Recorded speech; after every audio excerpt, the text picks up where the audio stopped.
ভাই না আমি বলে একবারে বেশি কালারে বিন্দু মামা। তো সবারই বিন্দু মামাকে নিয়ে একটা কমেন্ট আছে যে বিন্দু মামা আবারও যেন তার আগের কমেডি ভিডিও কন্টিনিউ করে, আবারও সে কাম ব্যাক করে। আমার সৌভাগ্য গেছে কি কোন সময় আমার সৌভাগ্য গেছে কি।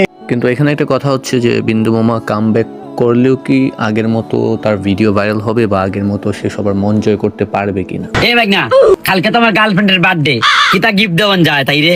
ওরে সালা তোমারও গার্লফ্রেন্ড আছে? আমি কেন এই কথা বলতেছি, কারণ দীপের ভিডিও যেমন বিন্দু মামাকে সেটা পারফেক্ট ছিল না,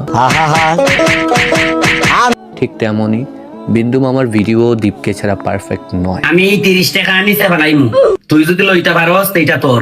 ফালাও ফালাও। খালি এমনি ফালাই লইতো নাই, শর্ত আছে। কিতা শর্ত? এই 30 টাকা লইতে যত সময় লাগবো অত সময় তোরে আমি খিলাইমু। দূরে কিলাইলিও, সমস্যা নাই। তুই রাজি তো? রাজি না হওয়া কিতা আছে আবার? এই টাকা লইতে আমার মাত্র 1 সেকেন্ড লাগবো, তুমি ফালাও। শিওর তো? 100% ডেটল শিওর। দেখিস। দূরের বাদ দেখলাম, তুমি আগে ফালাও। 1 2 3 এখন তুই সব শিখি। আমি কিন্তু ব্যাক করলি যে 30 টাকা ফালাই তোমার ফটো করে তুলি ফেলিতে।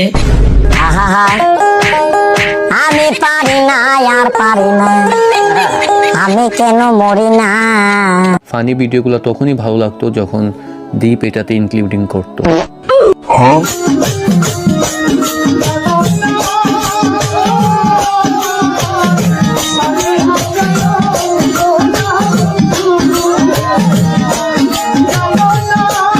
এখন তো আর দীপ নেই, এখন কি বিন্দু মামার ভিডিওগুলো সেই আগের মতোই ফানি হবে? কিছু মানুষ মরে যায় 25-25, এই কিছু মানুষ মরে যায় 25-25।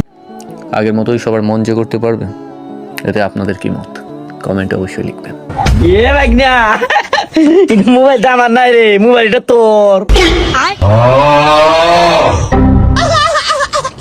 আমার বউ রে, আমার বউ খারাপ লাগে রে বাইক না দীপের লাগে।